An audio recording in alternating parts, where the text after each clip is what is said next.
السلام علیکم ورحمة الله وبرکاته. محترم پوښتنه کړې ده چې د استاد په حق اورېدلي مو دي چې تر مور تر پلار تر دې ډېر دي. محترمه استاد حق د مور تر پلار هغه بیخي ډېر دي. شرعة الاسلام صفحه 440 هغه وایي چې حق د استاد مقدم دی د مور و پلار تر حق او من سایر المسلمین تر نورو مسلمانانو تر حق هم د استاد حق ډېر دی.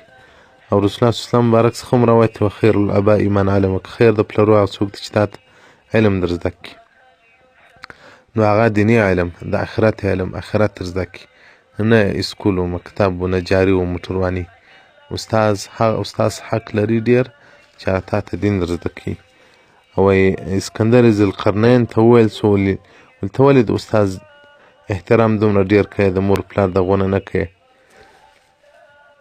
یعنې د مور تر پلار تر حق تا د استاد حق مقدم کړی ده. دورت النعم لأن ابي انزلني من السماء الى الارض، پلار د اسمانه څخه مځکې ته راشي وکړمه. او استاذ ما يرفعني من الارض الى السماء، پلار بیا استاذ بیا پورته کوي له مځکې څخه اسمان ته. نو په دغه وجه باندې نو د استاد حق مقدم ده. محترمه د استاد حق دغه ده چې څومره د مور پلار په خیر کې د استاد په خیر کې به هم دغونه یې، او څومره چې مور پلار ته دعاوې وکړې استاد ته به هم دغونه دعاوې وکړې، څومره چې مور پلار د مریضان وي ته د صحت غم خورې د استاد د به هم خورې، او څنګه چې د مور پلار هغه بل حوایج لري مشکلات لري دغه په حل کې څومره کوشش کوي د استاد په خدمت کې به هم دومره کوشش کوي. نو دغه د استاد د حق د ادا کېدلو لار ده.